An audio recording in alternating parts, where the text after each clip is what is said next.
L'équipe, bienvenue sur ma chaîne Legacy United. Donc, aujourd'hui, nous allons faire une vidéo news mercato, évidemment, parce qu'il y a pas mal d'informations qui est sorties aujourd'hui et hier. Donc, on va faire ça aujourd'hui et j'ai vu aussi que le concept de bazar, ça vous a plu. Donc, j'ai fait un petit sondage sur ma chaîne. Et la majorité d'entre vous a choisi le championnat brésilien. Donc sûrement demain je vais sortir l'épisode 2 du bazar aussi. Bazar au Brésil. Donc n'hésitez pas à vous abonner, à liker, à commenter, ça fait toujours plaisir. Sur ce les amis, bon visionnage à vous.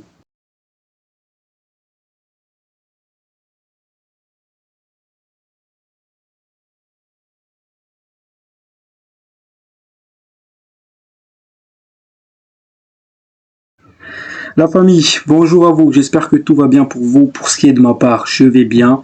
Donc, comme je l'ai dit dans l'introduction, on va parler du news des clubs, notamment rumeurs, mercato, que ce soit côté arrivée au club pour le mercato estival ou départ du club. Et aussi quelques retours de blessures. Donc, voilà. Et non, c'est pas encore une vidéo de preview parce que... le match de United, c'est le 1er avril. Donc voilà. Donc avant de commencer dans cette vidéo news mercato, j'ai sélectionné 2 commentaires et je vais y répondre tout de suite. Premier commentaire du jour. Ça vient de Moussa Kane, où il nous dit « Il nous faut 4 recrues au milieu. Ederson, d'Atalanta, un piston droit, Frimpong, en attaque, Victor Gyökeres et Matheus Cunha. » Donc ça fait 4 joueurs. J'aime bien les noms. Milieu de terrain Ederson, piston droit Frimpong, Victor Gyökeres en BU et Matheus Cunha en 10. Sachant que c'est tous des joueurs qui sont sur le shortlist de Manchester United et surtout ces derniers temps, vous allez voir dans cette vidéo, Manchester United accélère pour un milieu, un 8 qui va jouer à côté de Ugarte. Mais il y a beaucoup de noms qui circulent. Hein. Il y a notamment Ederson, il y a Félix Mecha de Dortmund et il y a d'autres noms qui circulent. Donc encore une fois, ça se voit clairement que c'est un des priorités de Manchester United pendant ce mercato estival. Donc j'aime bien les noms. Deuxième commentaire du jour, ça vient de Paul Boyd.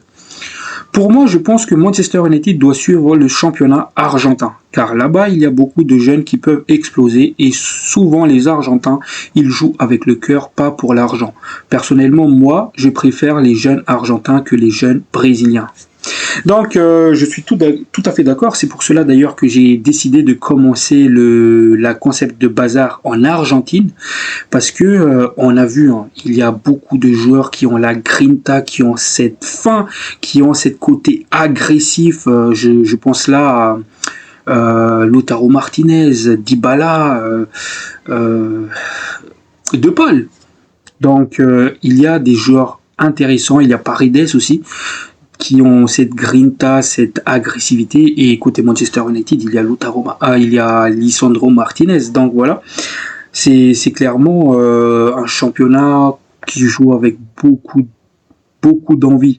Et notamment, il y a Argentine, Uruguay, Paraguay, c'est quasiment pareil. Après, oui, Brésil, maintenant, beaucoup de clubs vont chercher des pépites là-bas. Hein. Le Barça, le Real Madrid et Chelsea, donc ils ont tendance à gonfler les prix des joueurs, notamment c'est des sommes qui vont de 40 millions à 100 millions, donc voilà. Par exemple, Hendrix, ça coûte beaucoup trop cher comme pépite, donc voilà, certes c'est un talent, mais ça coûte beaucoup trop cher. Il y a ça, il y a aussi le salaire demandé par les joueurs. Donc oui, championnat argentin, c'est quelque chose.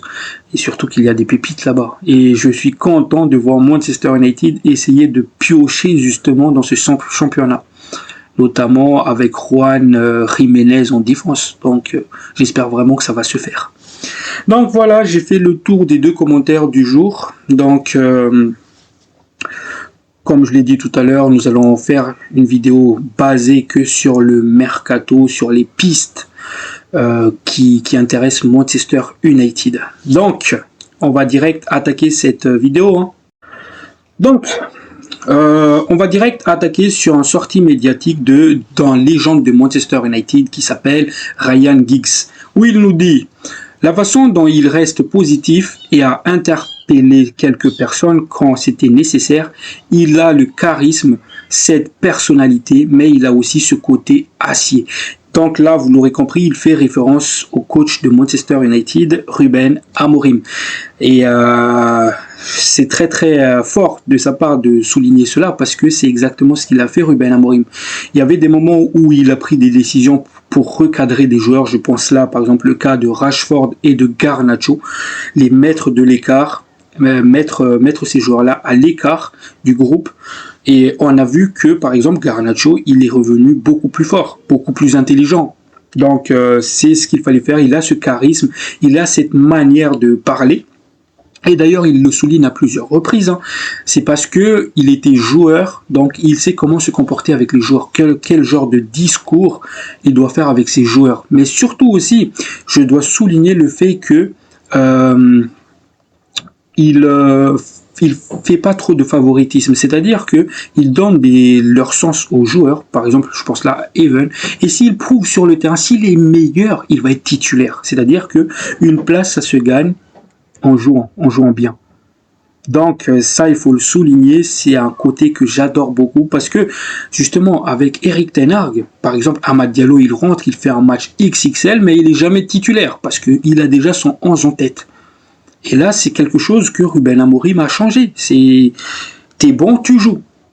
Donc voilà, et ça, c'est quelque chose que je préfère dans ce qu'il fait Ruben Amorim. Et aussi, il faut souligner que Wayne Rooney, il a fait une sortie médiatique en précisant que 80% de l'effectif doit partir. Et justement, c'est ce que Manchester United est en train d'essayer de faire pour ce mercato estival. C'est qu'il y a des départs, et il y a beaucoup de départs qui vont s'effectuer pendant ce mercato, mais il va y avoir aussi beaucoup d'arrivées. Donc ça dépend combien est le budget, combien de joueurs on va réussir à vendre, à quel prix évidemment. Donc voilà, il faut souligner ces faits-là. Donc, on attaque direct sur le premier rumeur du jour. J'en ai déjà parlé de ce joueur dans un short que Manchester United aime bien, Charles Lampos Kostoulas. C'est un attaquant, un numéro 9 assez grand qui joue à Olympiakos en Grèce. Et c'est un 9 qui est jeune, hein. Il a quoi? Il a 18 ans, il me semble. Il est puissant, c'est un renard de surface, c'est un joueur qui aime chercher la balle ultra haut, c'est-à-dire il aime bien presser, et il est assez rapide, il est assez dynamiteur. Donc c'est un des profils que Manchester United souhaiterait avoir pour l'académie dans un premier temps, et pourquoi pas petit à petit il va suivre les pas de Shido, c'est-à-dire rejoindre l'équipe au cours de la saison. Donc voilà, encore une fois, c'est un 9 d'avenir. Pour l'avenir, c'est quelque chose, ce numéro 9. Donc, pour ceux qui ne connaissent pas le joueur, n'hésitez pas d'ailleurs à rechecker des vidéos sur le net, sur YouTube, pour savoir quel genre de profil de joueur il est, Kostoulas. On enchaîne direct sur le deuxième news qui parle de Victor Osimhen, que l'intérêt de Manchester United est bel et bien réel et que Manchester United est prêt à éclater sa clause libératoire qui est estimée à 63 millions de livres. Donc voilà, vous connaissez déjà l'histoire que j'ai pour ce joueur, l'amour que je porte à ce joueur. C'est un joueur intéressant, c'est un joueur puissant et c'est un méchant devant le but. Il va amener ce côté pressing, ce côté agressif, mais surtout ses buts, ses 20 buts par saison, minimum. Osimhen, il est capable de nous garantir 20 buts minimum par saison. C'est un très très grand attaquant. On enchaîne. Donc, le piste Jonathan David, le numéro 9 de LOSC, ça prend de plus en plus d'ampleur. J'en ai déjà parlé dans ma dernière vidéo, je pense que c'était vendredi, que Manchester United aimerait signer ce joueur-là. Mais là, en fait, Manchester United sont activement engagés dans les discussions pour un éventuel transfert estival de Jonathan David. C'est-à-dire que là, ils sont vraiment en train de négocier, de trouver un arrangement pour signer libre ce joueur-là. Encore une fois, c'est un joueur libre, c'est-à-dire en fin de saison. C'est-à-dire que ça sera un transfert gratuit. Maintenant, il suffit de convaincre ce joueur, Jonathan David, le Canadien de 25 ans, pour rejoindre Manchester United. Et je pense pas que ça va être gagné parce qu'il y a beaucoup de clubs qui est dessus, notamment Arsenal, notamment Chelsea, donc ça va être compliqué. Mais voilà, c'est un très très bon attaquant. Donc, pareil, j'en ai déjà parlé de l'intérêt de Manchester United pour Kenan Yildiz et Xavi Simons, mais rien n'a changé. L'intérêt est bel et bien là. Manchester United surveille les deux joueurs car ils recherchent un numéro 10, donc un numéro 10 polyvalent. Donc ces deux joueurs rentrent quasiment dans ce profil recherché par Manchester United. Maintenant, si on me demande laquelle je préfère entre les deux joueurs, Xavi Simons ou Kenan Yildiz, moi j'ai un petit préférence pour Kenan Yildiz, qui est un joueur assez dribbleur, assez vif, assez rapide, assez dynamiteur, et je pense que c'est un profil idéal dans cette équipe de Manchester United. Après, Xavi Simons, il va amener ce côté créativité, côté création, côté passe, donc c'est pas un mauvais joueur. Le seul hic pour Xavi Simons, c'est le comportement du joueur. Donc, à voir qui des deux joueurs va venir à Manchester United. Mais en tout cas, j'ai vu circuler aussi un rumeur disant que la Juventus, ils sont prêts à se séparer de Kenan Yildiz, même s'il y a qualification en Ligue des Champions pour eux. Mais c'est pas n'importe quelle somme. Là, on estime Kenan Yildiz à 70 millions d'euros. Donc, je trouve que ça fait beaucoup pour un attaquant de 20 ans, qui, certes, qui est intéressant, mais il n'a pas assez prouvé pour mériter ce prix-là. Parce que je me rappelle, par exemple, un Højlund qu'on a payé quasiment pareil. Hein. Au final, voilà, c'est pas encore un joueur confirmé, c'est pas encore un joueur d'expérience, donc ils vont avoir des moments de doute dans leur carrière, notamment Højlund. On a vu ça ces derniers temps, même s'il a marqué. On a vu qu'il a commencé à douter. Donc voilà. Vous savez, l'expérience aussi fait que, avec l'expérience qu'il faut, les doutes, ça part. Ça part. Même si tu n'arrives pas à marquer, tu es toujours en confiance. Et ça, pour développer ce genre de caractère, il faut de l'expérience. Et ce qui n'a pas encore Kenan Yildiz. Et c'est pour ça que je dis que le valeur de 70 millions, c'est assez élevé. Si c'était genre Kenan Yildiz, il coûte 40 millions d'euros, là je pense qu'il faut foncer là-dessus. Surtout que il y a Nico Williams qui dispose d'une clause de 58 millions. Donc clairement, moi je choisirais tous les jours Nico Williams. Donc voilà, à voir si le joueur veut venir à Manchester United. Donc j'en ai parlé aussi de Félix Mécha, mais l'intérêt de Manchester United pour ce joueur, ça prend beaucoup d'ampleur. Parce que ces derniers temps, ces derniers jours, je vois beaucoup le nom de Félix Mécha qui circule sur les réseaux.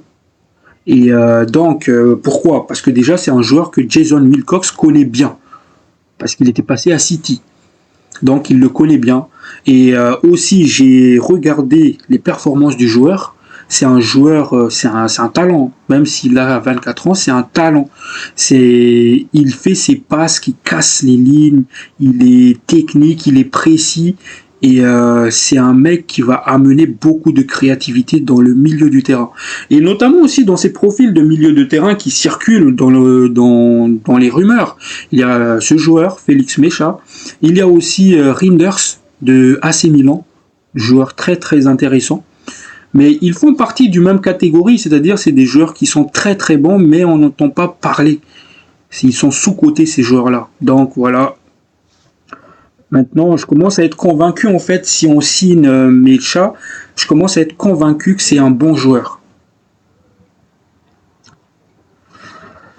Donc, évidemment, dans ces profils de milieu de terrain recherchés par Manchester United, il y a Longstaff.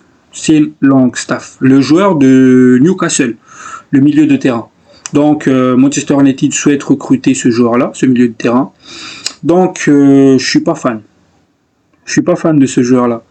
Parce que de 1, c'est un joueur titulaire à Newcastle. De 2, ça ne sera pas donné. Le prix du transfert, ils vont en profiter. Un transfert entre deux clubs de PL, c'est jamais gratuit. Donc voilà. Et surtout, c'est un joueur qui me convainc pas beaucoup. Je ne sais pas qu'est-ce qu'il va apporter en fait dans le milieu de terrain de Manchester United. Parce que niveau créativité, il n'est pas aussi fort que ça. Je préfère Félix tous les jours.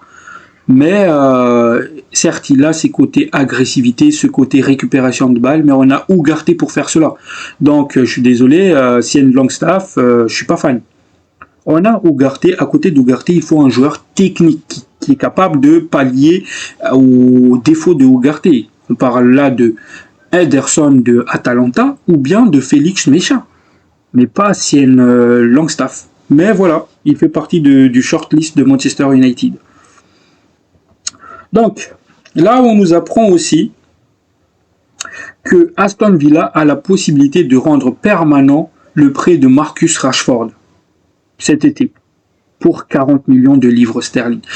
Et je pense que Aston Villa, ils vont le faire. Pourquoi je dis cela? Parce que Rashford, depuis son arrivée, certes, il n'a pas marqué beaucoup de buts, mais il a fait beaucoup de passes décisives. Il était décisif. Et d'où sa sélection en équipe anglaise.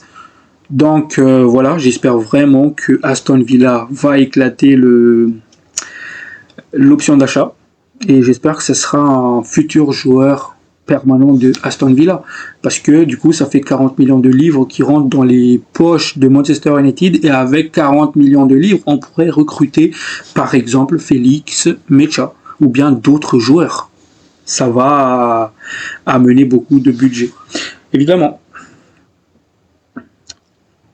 Là, côté départ aussi, on nous apprend que Manchester United prévoit de recruter un attaquant. Et j'ai parlé de la liste tout à l'heure de haut niveau cet été. Les clubs se renseignent donc sur Rasmus Højlund et l'intérêt est bien présent. Oui, Rasmus Højlund, il y a beaucoup de clubs qui sont intéressés par le joueur. On parle là beaucoup de Inter de Milan, qui est vraiment chaud dans le dossier et qui prévoit même un potentiel échange Højlund Osimhen, mais voilà, moi je suis pas chaud pour vendre Højlund. Vous allez me dire oui, mais il a rien fait, il a eu 2 saisons, c'est pas ça, il a pas confirmé, c'est vrai les gars, mais c'est un petit jeune, c'est un jeune attaquant de 22 ans. Je pense, si c'était moi, je le garderais encore l'année prochaine, une saison de plus. Pourquoi? Pour justement voir ce qu'il vaut vraiment le joueur. Si je mets un vrai concurrent à Højlund, comment il va faire pour avoir une place de titulaire? Est-ce qu'il va progresser? Est-ce que ça va devenir une machine à but? Et surtout, est-ce qu'il va évoluer? Parce que si on amène Osimhen, Højlund peut apprendre de Osimhen, les déplacements, le pressing, etc. Donc, je suis pas chaud pour le vendre. Parce que je sens trop qu'on va le regretter. Parce qu'encore une fois, c'est un joueur plutôt efficace devant le but. Donc voilà, il faut le garder, je pense, une saison de plus. C'est mon avis là-dessus. D'ailleurs, n'hésitez pas à me donner vos avis sur lui. Donc, dans ces listes de départ, on parle là de l'intérêt de l'Arabie Saoudite pour André Onana. Donc, moi, si ça se fait, voilà. J'espère vraiment que l'Arabie Saoudite va venir chercher Onana. Mais maintenant, parce qu'il y a l'intérêt, mais est-ce que le joueur souhaiterait partir? Parce que j'ai vu des news disant que Onana lui-même, il ne veut pas quitter Manchester United. Parce qu'il veut prouver qu'il mérite sa place. Évidemment, ces derniers temps, il était plutôt décisif, il était plutôt bon. Mais en fait, Onana, c'est toujours ça. Il va nous prouver sur quelques matchs, quelques mois, qu'il est bon. Après, il va continuer dans ses travers, c'est-à-dire à faire les bourdes, à faire les erreurs.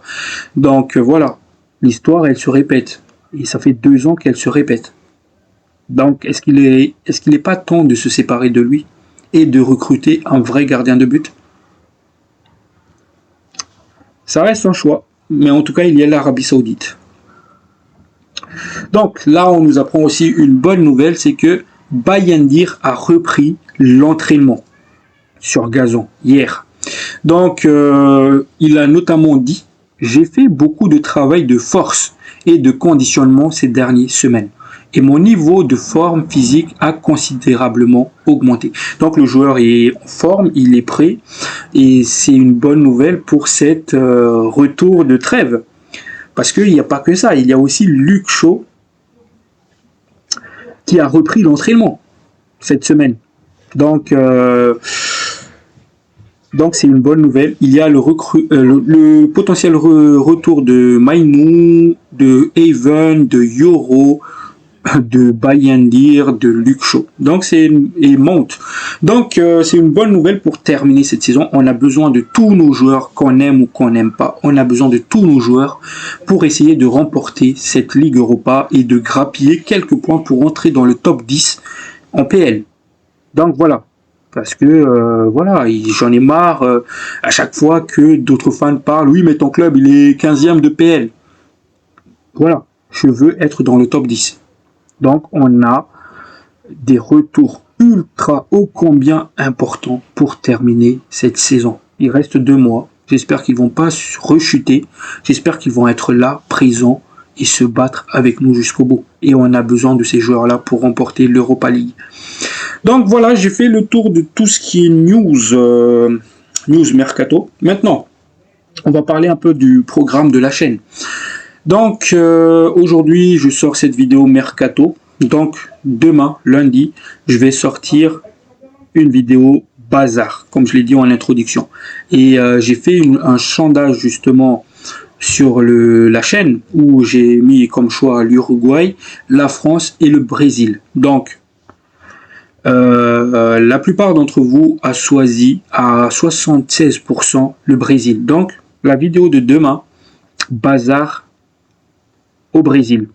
On va parler des pépites brésiliens qui rentrent dans les shortlists de Manchester United. Vous allez voir, parce qu'il y a quelques pépites brésiliens qui intéressent fortement Manchester United. Et évidemment, on va ajouter un voire deux joueurs qui ne fait pas partie de cette liste-là, mais des joueurs que je trouve vraiment intéressants dans ce championnat. Donc voilà, n'hésitez pas à me faire vos retours concernant la vidéo, concernant le futur, enfin l'épisode 2 du bazar aussi. Et n'hésitez pas aussi à commenter, à liker, à vous abonner. Sur ce, la famille, prenez soin de vous. Ciao, ciao.